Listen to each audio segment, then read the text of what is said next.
joined now by somebody who worked at the BBC in production throughout the 60s and 70s and has since moved away from television but continues to be involved with the arts. But I'd like to introduce Director's Assistant Sue Stapely. How are you? I'm fine, thank you. How are you?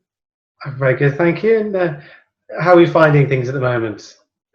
I'm very lucky because I'm now so ancient that I'm effectively more or less retired. So I spend a lot of my time at home and in my garden and with my husband anyway. So lockdown isn't very different for us, and we're very fortunate. We're in the beautiful Cotswolds with a nice house and a nice, lovely garden and a dog and a cat, and we get on with each other rather well. So it's perfectly fine. I feel sorry for those less fortunate. Okay, well, it sounds like you're certainly sort of making the most of it, as it were. Absolutely. But I wanted to take you back to 1969 when you first encountered Doctor Who as a director's assistant. What does that actually involve, that job title?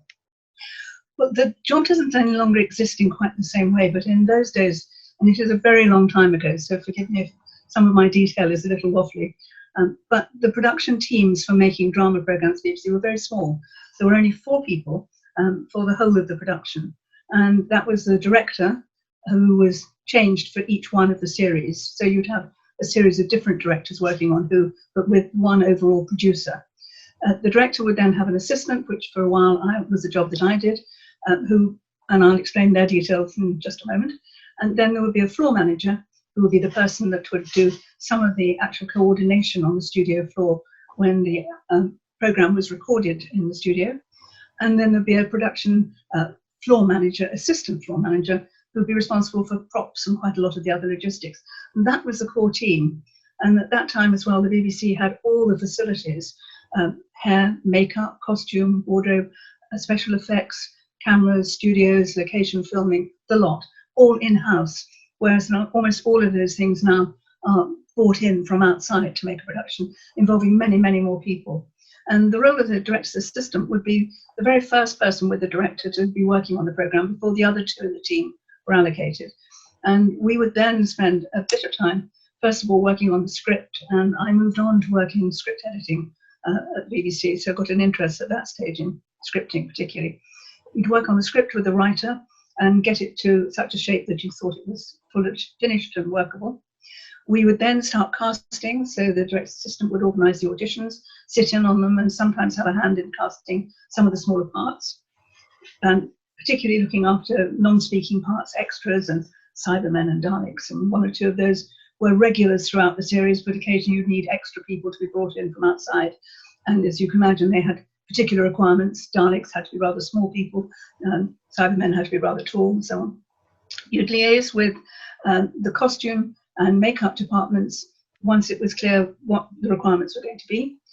In those days, you did all external sequences on 16mm film, and so the director's assistant would help with finding locations with the director, nailing down all the logistics of various locations, getting permissions and consents, traffic control, liaising with police, those kind of things.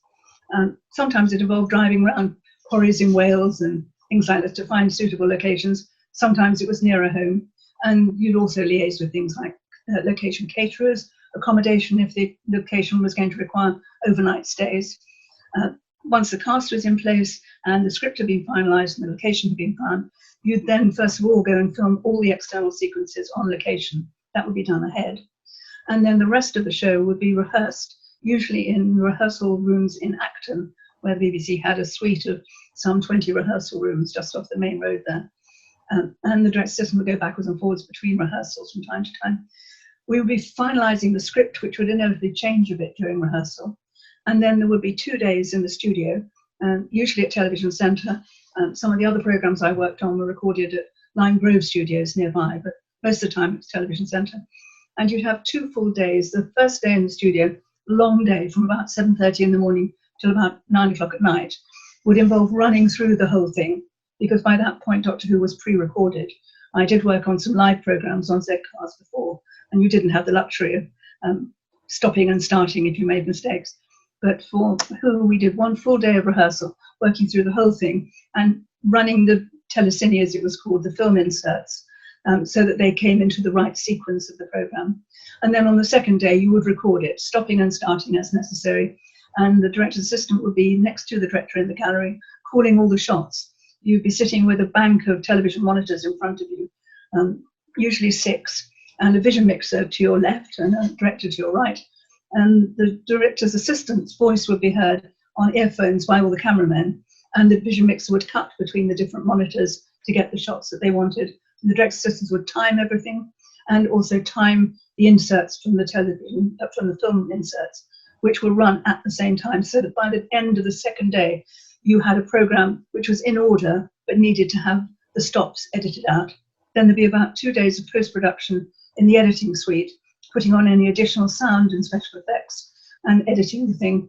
And then you would simply double check it for all the copyright on music and those kind of things, do the accounting and budgeting, which was also the director's assistant's responsibility, sign the program off and wait for it to be transmitted. Wow, so you are really there from the very start to the end of the whole process. And roughly sort of, how long would this have taken? Obviously, the recording in the studio. It was roughly 3 months per program at that stage. And we were all working on different programs within the overall series, so in adjacent offices. So the cast would, some of the individual actors would be filming for one program, learning the lines for another, rehearsing a third, and actually recording the fourth, all at the same time, if that makes sense. So your first encounter with Doctor Who was alongside Patrick Troughton. Yes. Had you been aware of his work before? How was he to work with? I'd watched the programme from time to time, as I think most people did at that stage, and I was a great deal younger. I then had children of my own who used to watch it. But I knew Patrick because he was a very highly regarded classical actor as well. Some of the other Doctor Who's came from sort of less well-known backgrounds, or indeed in John Pertwee's case from a comedy background and caricature. But Pat was a serious actor, and indeed, interestingly, he went on to stay in the business for many years until sadly he died, and has sons, David and Michael, who are both very good actors. And I've now worked subsequently with David, but on one of the Doctor Who's that I was involved in, The Curse of Peladon, I remind myself it was called, we cast David Troughton, who was then only about 22, straight out of drama school, to play a quite leading part. And recently I've had the pleasure of meeting him again at Stratford, where he was on our stage there as a serious actor. So that must be very satisfying. Is it particularly in the 60s, some of these very established actors, you were giving them their first few jobs. Absolutely. So for something like that, are you then going out and watching a lot of theatre? How do you then come across these people? Well, I've always been addicted ever since my days at the Beat to Drama, particularly, and I'm now a governor of the RSC. I've been fortunate enough to sit on a few theatre boards, the Royal Court and the Young Vic and one or two others. And so I've always been addicted to performing arts, but particularly theatre. And I watch a lot of television too, so you see how their careers develop. But most recently, I spent 15 years on the board of LAMDA, the London Academy of Music and Dramatic Art, building us a new theatre and complex there, but also getting involved with people at the very beginning of their theatrical careers. And that was particularly rewarding because you saw them as sort of shy 19, 18-year-olds, and you then saw them 3 years later graduating hugely confident and going on for careers in the industry, if they were fortunate, because it's obviously a very risky business to go into.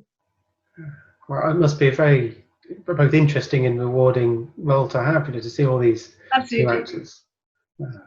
I'm very boring. My husband gets terribly tired because whenever we're watching television, I will say things like, I worked with him 20 years ago, sort of thing old people now say. But in terms of Doctor Who, I suppose one of the most challenging location shoots would have been the famous scene of Cybermen walking down the steps by St. Paul's. So would that have been your doing? That will have been devised by the scriptwriter and made to happen by the team, but cued and directed by the director. It is indeed a memorable sight, and I had the privilege, I think we mentioned when we were talking a little while ago, my husband, my then husband, who was a chartered accountant with some very fine suits, was cast simply because we didn't have quite enough budget for actors for every one of the roles, and the union rules weren't quite as strict then, as first of all a city gentleman, because he had a suit and an umbrella and a copy of the Financial Times, and so could easily pass off without any wardrobe requirements. But he then subsequently briefly played a Cyberman as well, because he was the right height, and we were short of one day. I imagine that must have been done very early in the morning to not just attract the crowd, but also to get those shots of deserted London. It was done at about 5:30 in the morning, yes, just as the light was coming up. And in fact, an enormous amount of city filming is still done as the light comes up ahead of crowds, or as at the end of a day if you need night sequences when everyone else has gone home. And the city is almost deserted. It was in those days. And it is, of course, right now as we're in lockdown, also exactly the same. It would be an ideal film location if you were allowed to film. Yes, if only, it'd be fantastic. And the director for that was Douglas Camfield. Had you worked with him before? No, I haven't. And in fact, with all the shows that I worked on, I did a whole range of different programs. I was there for some years.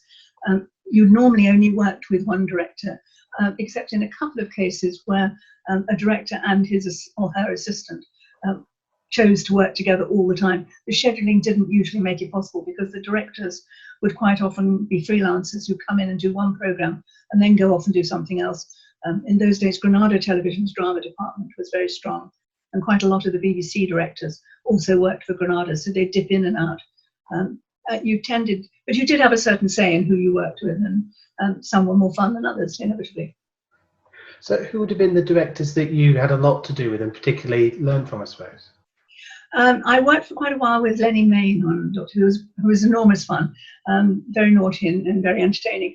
My last programme at the BBC was the one I was on for the longest period of time, and I worked with a director then called Philip Dudley, who sadly is no longer around anymore, but who was very talented and rather quirky. And we did an all-on-film, the first all-on-film drama, which was a new and an innovative way in those ways of making a programme.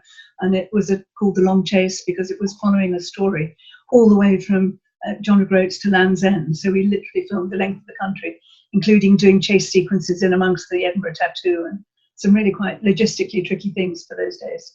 That was great fun. But that must have been a fantastic time to be at the BBC, because you were doing, as you say, these dramas that they were firsts for not just the BBC but television in general. I think that's true. One always talks, most older people talk nostalgically about the past, but I can vividly recall whenever I travelled, if anyone asked where I was working, and I'd say the BBC, it was genuinely at that stage regarded as the finest broadcasting company in the world. And you felt very proud to be part of it. The programmes that we were making too, and although I was working mainly in drama series and serials, the plays department was producing those extraordinary things like the Dennis Potter series, Singing Detective, Cedric Messina's Play for Today. These are all seminal pieces of television drama, which luckily remain. Sadly, quite a lot of the earlier programmes, as you'll know, because at that point the BBC already was beginning to sort of try and budget carefully. The big tapes were wiped and used again, and they don't exist anymore, some of the programmes one was involved in. And as you mentioned, you worked with Lenny Mayne on sort of John Pertwee's time on Doctor Who. Did it feel like the same show when you came back to it? It was not very much longer after I'd done the first with Pat Troughton. So an equivocal answer, yes and no. John Pertwee couldn't have been more different from Pat in many, many ways. Personality, size, shape, the way he chose to play the role. Most people will remember that at some point he was Wurzel Gummidge, and he brought a kind of rakishness and a madness to the part that Pat, who was rather more thoughtful and intellectual in his approach, brought. Some of the core features remained the same, though, and it was not. I think it was very familiar because of the set, the TARDIS, the basic plot, and some of the writers were common. But the show had moved on a lot, and the introduction of somebody really wacky like Katie Manning as a side assistant in thigh-length purple boots wasn't quite what the original series had had. And others, of course, remember further back even to William Hartnell, who I never worked with. And I suppose you would have come into contact with Terence Dicks and Barry Letts as well then? Yes, indeed. Barry was producing, directing when I was there, and then moved into producing. And Terry Dicks did all sorts of wonderful things, but has gone on since to write others. But he was a very regular writer. But quite a lot of the writers who now are responsible for very well-known series cut their teeth, as it were, on weekly serials. Z-Cars and Softly Softly and Doctor Who were sort of training grounds for a lot of them. And your first brush with John Pertwee's Doctor Who was The Claws of Axos, which had a lot of weather problems. There's famously a line that of freak weather conditions. Was that quite a challenging one for you to organise? Because say, there's no snow forecast, and yet a lot of the production was affected by it. It was very tricky, but I have to say, if you're doing anything that involves location work, you're kind of aware that in England it's never going to be easy. It always interests me that most people think filming is very glamorous. Filming is, on the whole, extremely difficult, rather boring, and quite uncomfortable, even for the artists and certainly for the crew. And I would often have to be on location well before normal people were out of bed, waiting to try and hope that the weather was going to allow us to do what we'd arranged to do, and placating people with large bacon butties and things to keep them going if it wasn't. And you're often cold, you're often hungry, you're often miserable, and you're almost always footsore because you stand for hour after hour after hour. And that particular story had Bernard Holly in a gold suit with gold makeup on and lots of CSO within the set. Would that have been something that you'd have had to coordinate? To a degree. In those days, again, it was so much simpler because there were simply fewer people involved, and the ones you were working with were within the building. So the people who would be making his costume and doing his makeup would only be a floor away. And so it was simply a question of organising them to talk to each other and get on with it. Bernard, of course, went on to a very successful career in Z-Class. It was one of his earlier parts in Doctor Who. Yes, and I think one that I think he still quite happily talks about, but yes, the start of his career. And absolutely. You also said that you did a couple of days on Colony in Space and The Time Monster, because at that point you would have been, I imagine, in pre or post-production for other stories. Yes, I genuinely don't remember the titles as thoroughly as you do. You've done your homework much better than I have. But one of the things that I particularly liked and apparently was quite good at was continuity on film location. I'm obsessed with detail, as my poor husband knows. And so I'm quite good at spotting that somebody's cigarette was only half lit on that shot and fully lit on the other, or that their tie is askew. And so I was sometimes asked to do continuity for other people on location, and I enjoyed doing that a lot. Because one of those stories dealt with the idea of Atlantis, and it was a fantastically lavish set with the likes of Ingrid Pitt. Do you remember a great deal about that story? I don't, to be truthfully honest. I literally dipped into a couple of days filming on location, did my little bit, and then retired back to my box. And the story that I believe you were on throughout was The Curse of Peladon, as you mentioned, with Lenny Mayne. Yes, that I remember vividly, and mainly because I was on that for the entire production, and it was particularly distinctive because David Troughton, who's now a very fine actor, I emphasise, also in The Archers, amongst other things, which starts again out of lockdown tonight, I think. But he brought to it a freshness, and I followed his career thereafter and had a hand in his casting, so it was really interesting from that point of view as well. And that was a story that monsters. I do remember Alpha Centauri vividly, trying to see out of a single eye.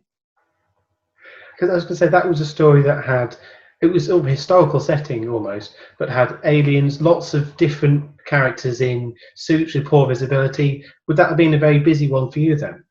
Yes, they all were. I have to say, one looks back wondering where one found the energy, because they were very long, very busy days, and we didn't have things like the ease of mobile phones and text. So the communication of the crew all the time was either old-fashioned landline phones or running about between people, carrying messages. It really was that basic. It would be very different now. You couldn't do a Zoom phone call to get your entire crew together. It had to be a meeting, you know. And one of the directors I know you worked with beyond Doctor Who as well was Paul Bernard. What was he like to work with? He was very interesting. He always looked like a French artist. He was bearded like you, but also given to rather sort of rakish clothes. He was interesting. He was quite volatile, particularly good in rehearsal. I think that most people who like drama find rehearsal the most exciting period, because that's as you develop the characters, you get to know the artists. I particularly enjoyed the times when I was involved in rehearsal pieces as well. And another, I think, very interesting series from the time was The Mask of Janus, which you were involved with. That I was very active involved. I worked on the script a lot with a lovely man called John Gould, and the whole series was really interesting because it was probably the first proper spy series that any television company had done. And we filmed in Gozo and Malta, which was exciting as well. In those days, you were given a budget for a program, but not told really how to spend it. As long as you kept within the budget, you were given very considerable freedom. And so we went off to quite some exotic locations. We had a really interesting time. And it starred a very lovely actor called Denzil, who's no longer around, but who was very charismatic, and also a white rat that I ended up taking home and keeping for about 2 years afterwards. The villain had a white rat that he played with in moments of crisis. Because, of course, that was a time of things like Danger Man and the very early series of the Avengers. Yes. How well do you think that actually stood up in comparison to ITV's alternative? I think with hindsight, one we're always cleverer. Mask of Jane was probably a bit too clever. It was all about double crossing and Russian spies, and a lot of it was not spelled out as clearly as maybe some of the alternatives were. It had a kind of genre following, but I think I've not seen it much talked about ever since. Had some very clever people involved though, who went on to do other more interesting things. So I believe that quite a lot of it is missing, sadly, which is probably why it's not correctly remembered. I think that's right. Denzil had an enormous following and did quite a few things afterwards. And I think people tended to forget that he really learned a lot of his craft on that series because it was complicated. And you mentioned that also you started in production, but you were also a vision mixer and later director. Was that sort of a normal career progression at the time? I think I was probably lucky, but what was one of the lovely things, many lovely things about the ancient version of the BBC, it may still prevail, I don't know, I have friends there but haven't asked them this, is that once you were on the BBC's staff as a staff member, you were not only entitled to but encouraged to apply for any job that took your fancy when it came up, and any post that they wanted to film, right up to Director General, they were obliged to advertise internally on notice boards throughout the buildings and to consider seriously any applicant. So if you were ballsy enough or so self-convinced that you thought you might stand a chance, you really could apply for quite other jobs. And I was very lucky because I did a series of stints in different departments. Drama had always been my main heart, but I wanted to work in other places just to see if they were interesting. So I did a short stint in news. I worked with the late Desmond Wilcox, Esther Ranson's late husband, on current affairs. Did a series with him called Man Alive, which was a fascinating documentary series that won a lot of awards. I did a short stint on Blue Peter, which was interesting, I should say, because I was very young then. And in fact, the entire production team was so young, none of them had any children either, which always seemed to me rather strange. The terrifying Bridie Baxter was the editor and a little older, but all the rest of us were being parents, and yet we were producing at that point the most successful program for children that was being made. It was a very interesting time. And I did a very short stint on Panorama, which in those days was live and very scary as a result. So having been, say, a vision mixer in production and a director, which area do you think you felt most at home in? I also did a stint working with script editors, and scripts have been probably my greatest love. I went on to requalify as a lawyer when I left the BBC, and words have always been my passion, so that probably started with work on the scripts. And I think that the 60s and 70s are sort of seen as possibly the golden era of particularly the BBC. Looking back, is there any one particular project or individual that you think of with greatest fondness? Oh gosh, what a really difficult question. I wish you'd given me on advance notice of that. No, I'm afraid very nostalgically, the whole period has a rather sort of rosy glow to it. It was enormous fun. I was very young. I was driving a little Mini Cooper S. I was dressed by Mary Quant. I bought clothes from her shop and from Beaver. My hair was cut by Vidal Sassoon, and we were all living a really rather exciting time, which at the time we didn't realise was going to sort of go down in history as, you know, a rather wonderful period. But the programmes were, I think, of very high quality. And it was nice very recently to go back to White City. I'm now a member of Soho Farmhouse, and as a result can visit Soho White City, which is the old television centre. In part, they have created a Soho Club. They put a swimming pool on the roof where we used to have a bar. There are restaurants now where there used to be studios, but there are still some studios, both music and television. And there's a whole buzz around the place. And although a lot of my contemporaries are horrified at what's happened, I thought it was really nice to see a whole bunch of young people still having fun in a great building that I enjoyed enormously. Well, on that note, I think it's an opportune time to just say thank you very much for your time, Sue. No, it's been lovely to talk to you.